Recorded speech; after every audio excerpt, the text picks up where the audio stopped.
Hello guys, welcome back again to my channel bersama saya Hansen di sini dan seperti biasanya setiap harinya saya akan buatkan video seputar cryptocurrency. Apa kabar kalian hari ini semuanya? Semoga dalam keadaan yang baik-baik saja. Teman-teman, di video hari ini kita akan membahas apa yang sedang terjadi di Bitcoin secara price action.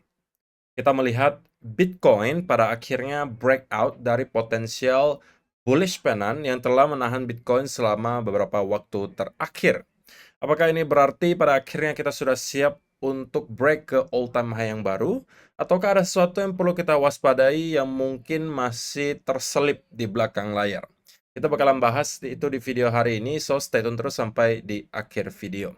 Nah, sekarang kita bakal mulai dari CoinMarketCap terlebih dahulu. Per hari ini secara global, market cap crypto berada di angka 2,69 triliun dolar atau naik sekitar 4,04%. Nah, di top 10 coin sendiri kita melihat keadaannya juga semuanya hijau, kenaikannya ranging antara 0, sekian persen hingga kurang lebih 20%. Dan out of nowhere, teman-teman, kita melihat tiba-tiba ada ton coin di sini di urutan ke-9 dengan kenaikan 20,21%, menjadikan dia sebagai top performer juga untuk hari ini ke harga 6,47 dolar.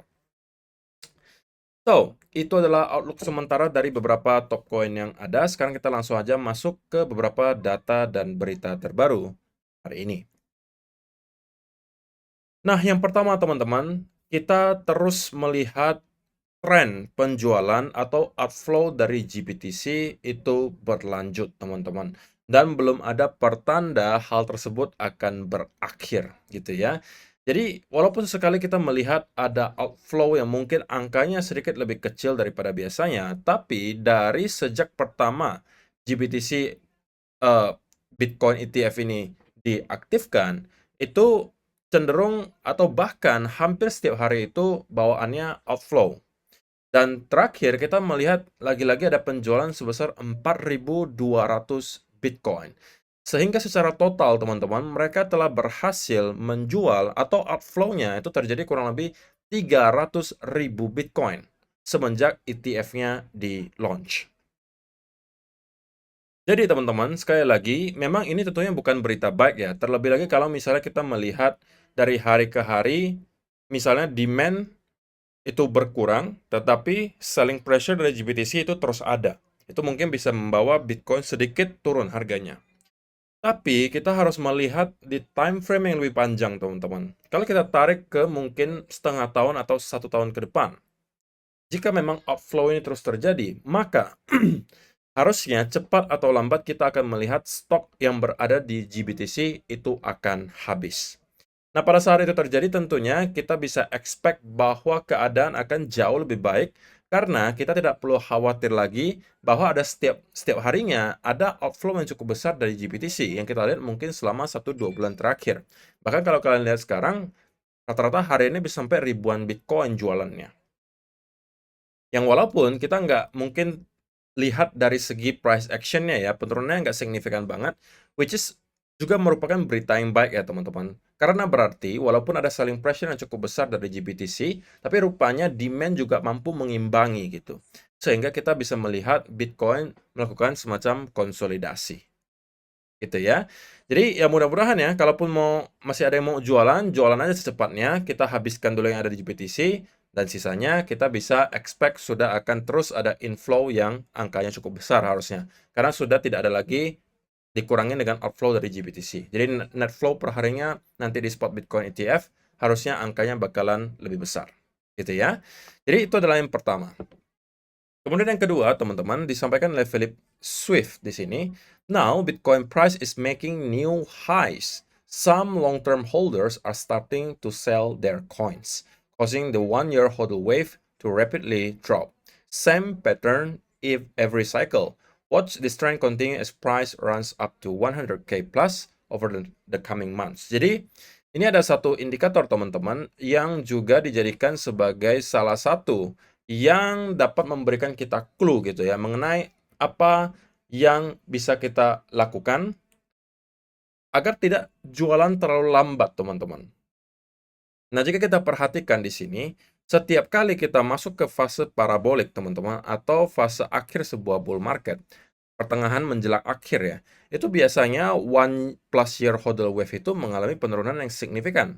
Artinya, orang-orang yang melakukan akumulasi di bear market itu start melakukan distribusi pada saat fase tersebut terjadi. Terjadi selalu ketika Bitcoin mengalami apresiasi yang sangat tinggi. Kalau kalian lihat di sini, pergerakannya parabolik, hodl wave 1+ year-nya menurun drastis. Di sini juga sama, di sini juga sama.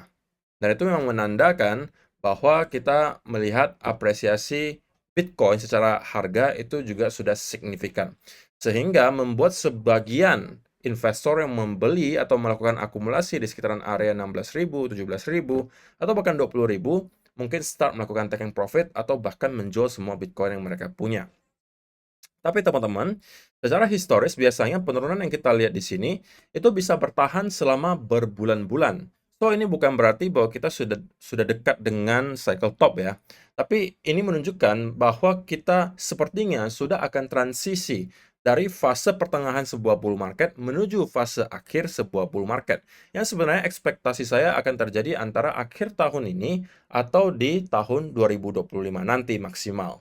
Jadi kita bakalan lihat lah apa yang akan terjadi di market for the rest of the year gitu ya. Kalau misalnya kita menyentuh lebih dari 100.000 Bitcoin di tahun ini, maka bisa jadi tahun 2025 kita akan kembali masuk ke bear market. Karena ini saya pribadi ya teman-teman, ekspektasi saya mungkin cycle top kali ini range-nya antara 100 sampai 150 ribu dolar. Dan menurut saya itu adalah sebuah target yang cukup konservatif. Bagi saya juga udah cukup sampai ke area sana, saya akan start lakukan distribusi. Kalau toh naik lebih tinggi dari itu, saya bakalan fine-fine saja, karena sekali lagi teman-teman, lebih baik saya menjual sedikit terlalu cepat daripada saya menjual terlalu lambat. Karena kalau yang terakhir, menjual terlalu lambat, maka semua gains yang saya dapat bisa jadi akan hilang, atau kalaupun tidak hilang, bisa jadi akan berkurang sangat signifikan. Karena kita cenderung mempunyai tendensi untuk terus merasa, wah ini masih bisa naik, masih bisa naik, dan masih bisa naik. Jadi kita cuma berdasarkan feeling gitu kan, kita nggak punya planning apapun. Jadi ketika misalnya Bitcoin udah 150.000, kalian melihat headline semuanya bullish untuk Bitcoin, dan kalian katakan, kok ngapain jualan sekarang kok? Coba deh lihat ini, bullish banget, ini bullish banget, ini bullish banget. Kalian boleh catat omongan saya pada saat Bitcoin pergerakannya parabolik, semua headline-nya itu bakalan positif. Kalian bakalan melihat FOMO di mana-mana, tapi itulah justru saatnya teman-teman harus start untuk waspada. Karena biasanya itu adalah pertanda bahwa kita sudah dekat atau bahkan sudah di cycle top. Jadi saya lebih memilih opsi pertama untuk menjual sedikit lebih cepat mungkin, tapi saya mendapatkan gains yang sudah sesuai kemauan saya. Kalaupun toh naik lagi, ya itu fine. Saya tinggal menunggu lagi bear market berikutnya untuk kembali melakukan akumulasi. Oke, so itu adalah beberapa data dan berita hari ini yang pengen saya sampaikan untuk kalian. Sekarang, kita masuk ke chartnya Bitcoin, dan saya pengen mulai dulu dari 4-hour chart. So, teman-teman, pada akhirnya kita melihat Bitcoin akhirnya mampu untuk breakout dari potensial bullish pennant di sini. Ya, walaupun sebenarnya pergerakan kenaikan yang kita lihat di sini, saya belum bisa kategorikan sebagai yang impulsif banget gitu ya.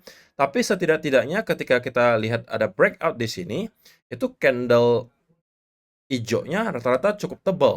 Jadi itu menurut saya adalah sebuah berita yang positif, teman-teman. Jadi, simpelnya adalah selama sekarang kita mampu hold di atas area trendline di sini, maka tentunya buy saya short term akan cenderung dalam keadaan bullish. Terlebih lagi teman-teman, kalau misalnya kita bisa mendapatkan ada semacam konsolidasi di atas trendline ini dan kemudian kita bounce dari sana, maka ini mungkin bisa menjadi potensi setup untuk teman-teman masuk ke setup long. Tentunya saya bukan financial advisor teman-teman, kalian perlu lakukan analisa sendiri, tapi saya hanya sampaikan kalau saya mau trading Bitcoin pada saat ini, maka ini adalah setup yang saya tunggu, berupa konsolidasi atau bullish continuation pattern, dan hold di atas trendline bullish pennant ini, maka itu adalah saat bagi saya untuk mendapatkan long setup. Tetapi, semua skenario teman-teman, sekali lagi datang dengan yang namanya invalidasi. Nah, invalidasi untuk skenario ini adalah sesimpel kalau rupanya kita bisa melihat 4-hour candle itu kembali close. Menurut saya di bawah area 69.000 dolar. Oke, ini adalah batasnya, menurut saya batas amannya. Kalau ini sampai mampu kita jebol juga teman-teman, maka breakout yang kita lihat di sini bisa kita kategorikan sebagai sebuah fake out. So, kalau rupanya kita atau setup saya tidak tervalidasi dan kemudian kita justru breakdown di bawah 69.000, maka saya harus katakan bahwa itu adalah fake out, dan jika itu yang terjadi, maka kita berpotensi untuk setidak-tidaknya kembali nge-retest ke area lower trend line, yang menurut saya kalau ini benar adalah fake out, saya rasa kita tidak akan bertahan di area trend ini, melainkan kita kemungkinan akan jebol di bawah area tersebut dan start untuk mendapatkan koreksi yang lebih dalam. Jadi itu adalah scenario invalidasinya, teman-teman. Tapi sebelum hal tersebut terjadi, maka saya akan tetap prefer untuk mencari peluang untuk long selama area trend ini mampu kita hold. Oke, dan untuk sementara menurut saya konsolidasinya itu belum terlalu signifikan. Saya mau setidak-tidaknya ada dua wave seperti ini. Ini saya baru consider sebagai wave pertama. Saya mau ada dua wave atau bahkan tiga wave di sini. Dan ketika ada sebuah pattern tercipta di sana, katakanlah ada bull flag, atau mungkin ada symmetrical triangle kecil, atau ada apapun itu yang menunjukkan bahwa kita akan continuation, dari sana saya mungkin akan mencari peluang untuk long. Dan sebenarnya teman-teman, targetnya itu nggak jauh-jauh banget. Makanya ini mungkin tidak untuk semua orang ya. Kalau kalian berhasil mendapatkan setup yang bagus, ya kalian bisa ambil dengan risk to ratio yang baik tentunya. Karena tentunya kita harus tahu bahwa area high terakhir itu kemungkinan juga akan provide some resistance, yaitu adalah di 73.700-an kurang lebih. Dan kalau misalnya kalian long dari area di sini, tentunya harapannya adalah kita mampu breakout di atas area high tersebut.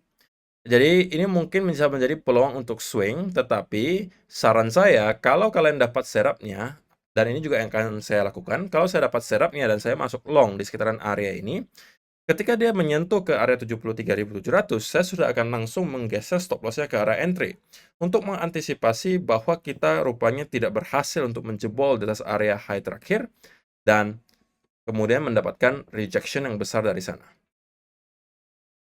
Oke, jadi saya rasa itu aja sih teman-teman yang perlu saya sampaikan di video hari ini. Untuk short term, saya rasa kita akan mendapatkan semacam konsolidasi sedikit terlebih dahulu, dan kemudian kita akan melanjutkan kenaikan ke atas dikarenakan kita sudah berhasil untuk breakout dari potensial bullish pennant yang menurut saya juga sudah cukuplah waktunya gitu ya. Kita konsolidasi dari 13 Maret sampai kurang lebih 8 April, hampir 1 bulan kita konsolidasi, dan ini bisa menjadi saatnya untuk kita kembali ngeretest setidaknya ke area all time high terakhir, yang kalau kita mampu break, maka area 78-80 ribu dolar itu akan kemungkinan menjadi next target Bitcoin. Oke, so terima kasih untuk kalian yang sudah menonton sampai selesai video hari ini. Semoga bermanfaat untuk kalian semua. See you in the next video.